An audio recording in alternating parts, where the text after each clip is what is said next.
And we'll wait for it to sink in before I speak to everyone. I'm just now sending it.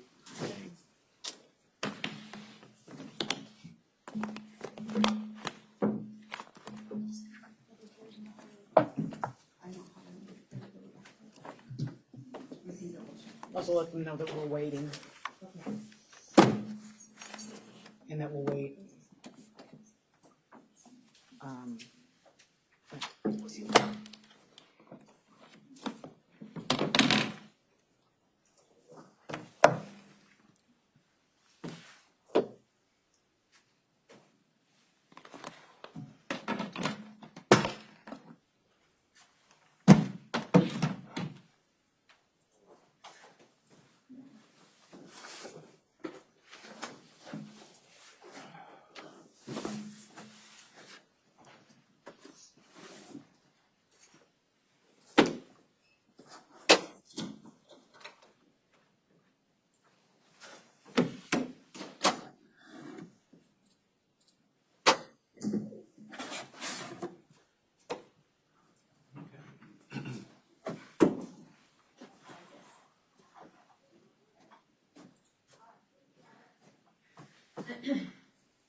We need to resolve an issue in court before we can bring them up. Oh, I just did. You told them Yeah, that? Okay. I went in there to check that we had everybody in. Okay. Yeah.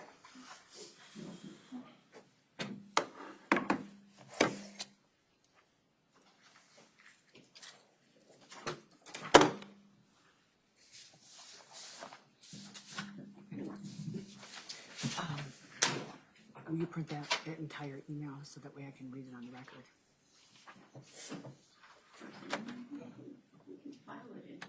That would be good.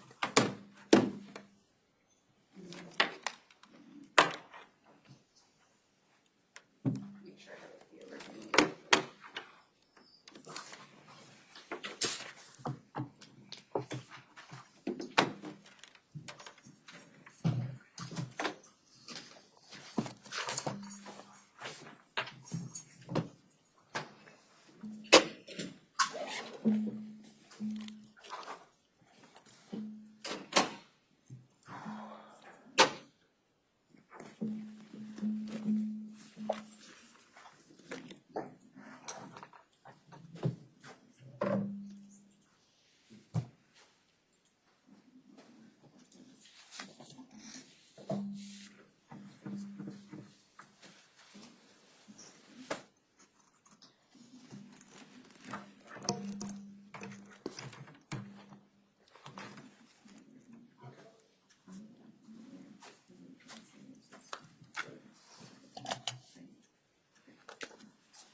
Thank you very much. It starts from the most recent one. Okay.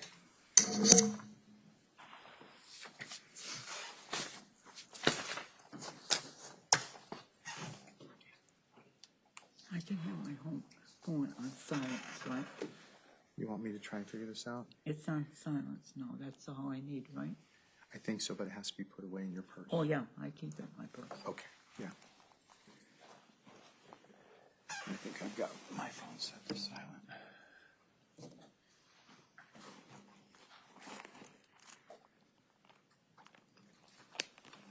I got one more thing.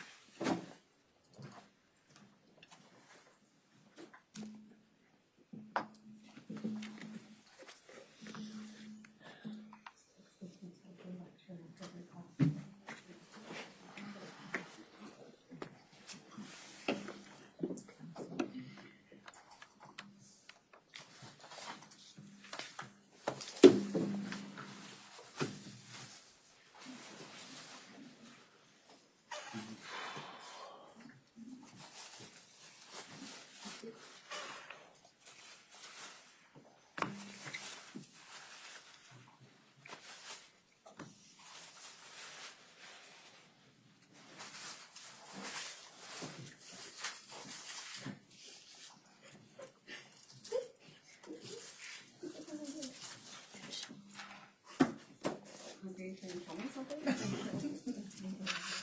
Get that over there where you can get to it easier. Okay. Just, Well, it's where I can get to it easier then. How's that?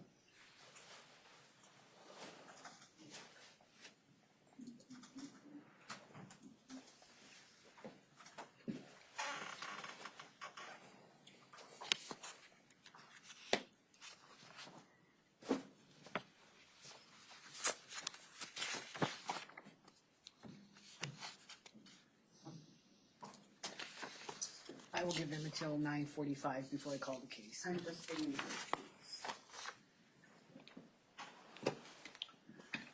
Your Honor, any problem if I pull some exhibits that I? No, you're welcome to do so, sir. Sure. Would you like me to read?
response? No, ma'am.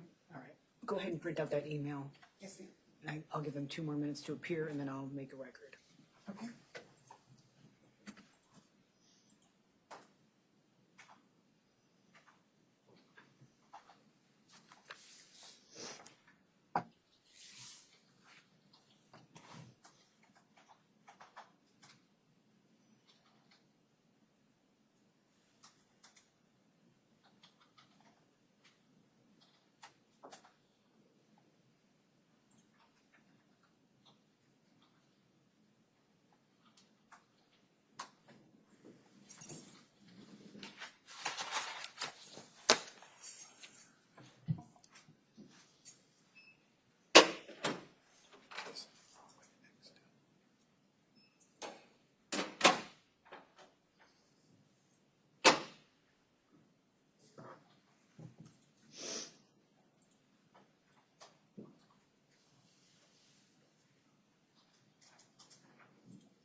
Well, good morning. The time is now 9:45, and we are on the record in the matter of Gary T. Johansson and Donna J. Johansson versus Nick Casavelli and Nicolina Castelli. This is CV 201705590. Counsel, please announce. Good morning, Your Honor. Brian Eason on behalf of the plaintiffs, Donna Johansson, in her personal capacity and in her capacity as personal representative for the estate of Gary Johansson, and Ms. Johansson is seated here next to me. Thank you. Good morning, sir, and good morning, ma'am. The court received, or our division received a call this morning from Ms. Castelli indicating that Mr. Casavelli was unable to appear here today for court due to his medical condition. I requested my assistant call the defendants back and explain that we have not received any medical documentation explaining his condition, saying that he's not physically able to appear here today, and that she's also listed as a pro per defendant. So I advised my assistant, Ms. Veronica Ledesma, to contact them and indicate that Ms. Castelli needs to be here, and that if I received medical documentation from Mr. Castelli, from a doctor stating that he was physically unable to be here today, that I would allow him to appear remotely. When my judicial assistant conveyed that information to Ms. Castelli, she passed the phone to Mr. Casavelli, who started yelling at her. Therefore, she hung up the telephone. In response to that call, my assistant emailed the defendants, and the email reads as follows. Today's date at 9:01 a.m. Good morning. This email serves as a follow-up to our conversation earlier. The court received a voicemail from Ms. Nicolina Castelli at 8:30 a.m. stating Mr. Nick Casavelli is unable to physically appear today, 1/25/24. The court is requesting medical documentation from Mr. Casavelli's provider stating he cannot physically appear before the court. The court explained to Ms. Castelli that she is listed on the complaint as well, therefore she needed to appear in person to present the case. Once documentation is received by this court that Mr. Casavelli cannot physically appear, he will be given the option to appear remotely. The defendants responded back at 9:17. The email reads as follows, and everyone that was CC'd on this email, it obviously was the defendants and your firm as well. All the emails that were previously handled through Judge Blanchard's division were copied. The response reads as follows. I am seeing my doctor today again for the medical issue. Documentation can be provided as soon as it is given or offered. You seem to be panicking for no reason and sending out emails to deceased people. and people who are no longer involved and appears in this issue. If you cannot understand and be patient that I am not operating properly due to medical and having an issue being addressed, I do know what further medical follow-up is. This has never happened to me before. You do not seem to have any understanding as to my issue and are demanding that I appear in a condition that would be detrimental to me. You have violated the rules anyway and are not administering a trial fairly and now wish to have physical harm to me. And then the next line says, this is Nikki Casavelli now. My husband is in no condition to be left alone at this time. And then it says Nick Casavelli at the bottom.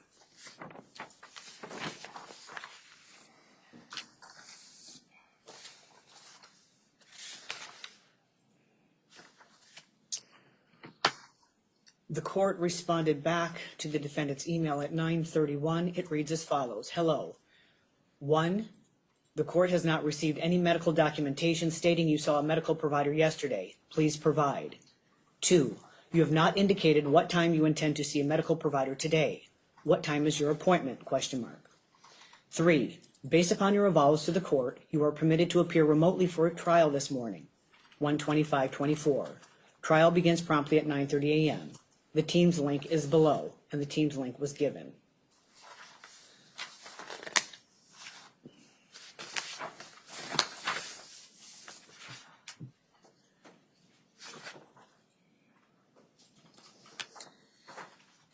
At 9:36, our division received a response stating, how can he be in 2 places at once? He's already stated to you that he has a doctor's appointment today.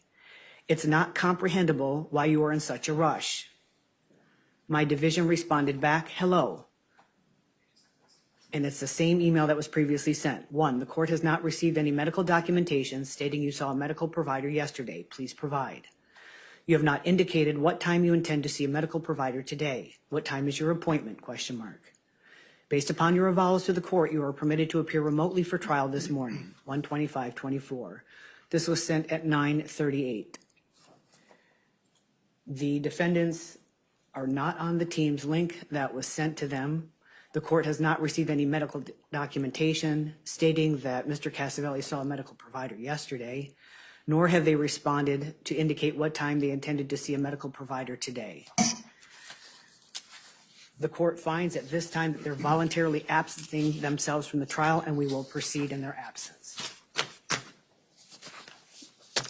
Your Honor, will any explanation be given to the jury or any further instruction?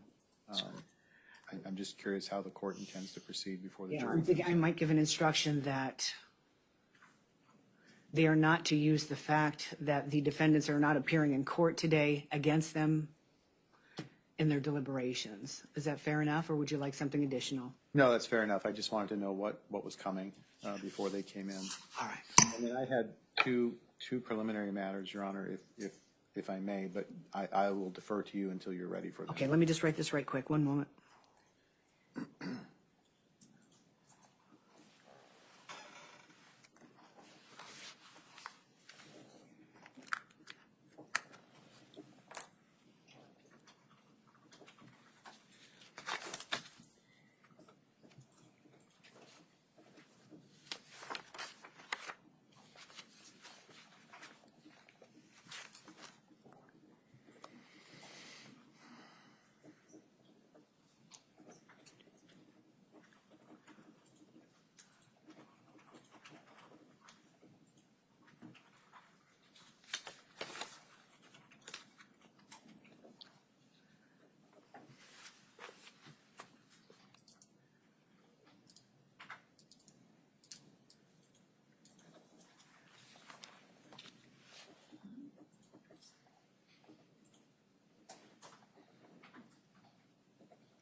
All right. This is what I intend to say, counsel. You will notice defendants are not present here in court today. You are not to use that fact against them during your deliberations. The plaintiffs still bear the burden of proving the claims against the defendants. No problem. Your Honor. Okay. All right. And what were your preliminary matters, sir?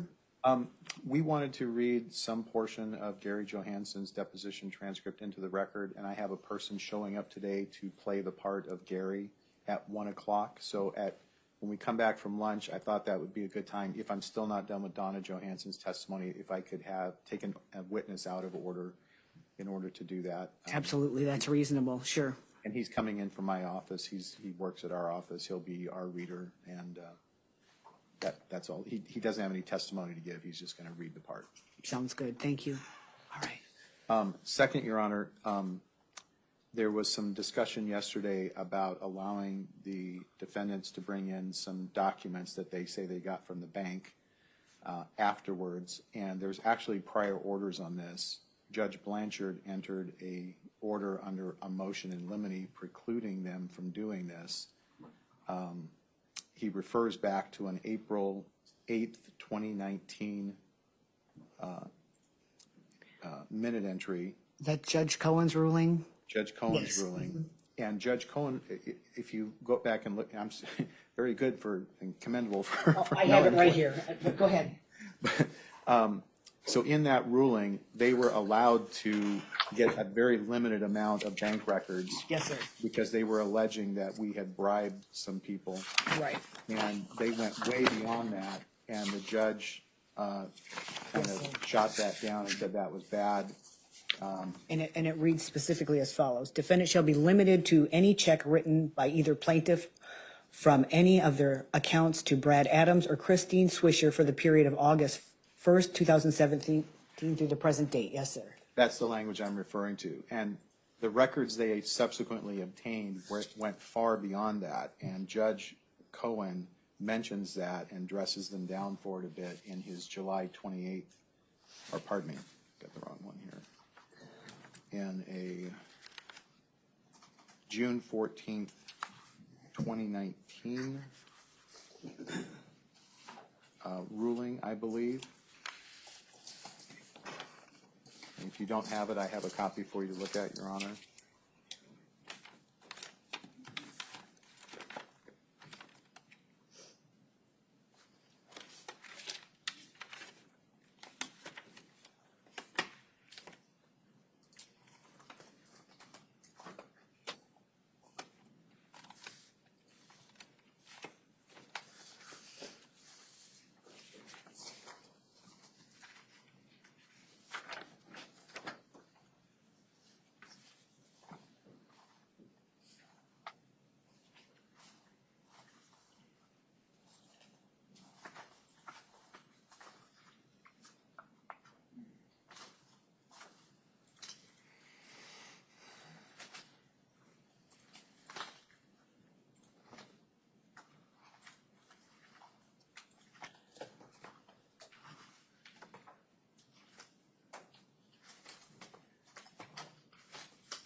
Would you like to see my copy, Your Honor? Would that assist? Sure. Thank you.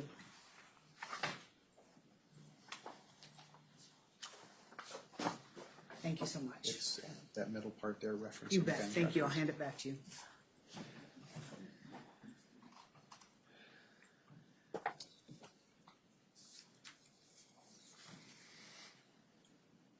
I'll print a copy of that too.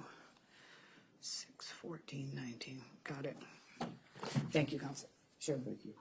So we'll address that issue if that raises its head during the trial.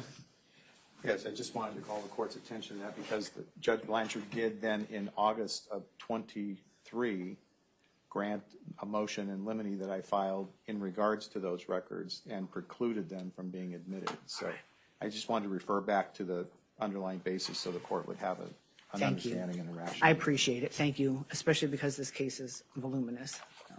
It is. All right. Are we ready for our jurors? You want to?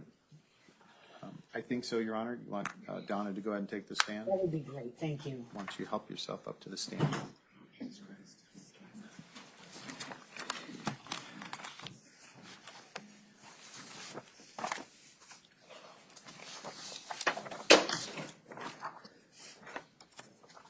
Well, good morning. And please remember, you are still under oath. And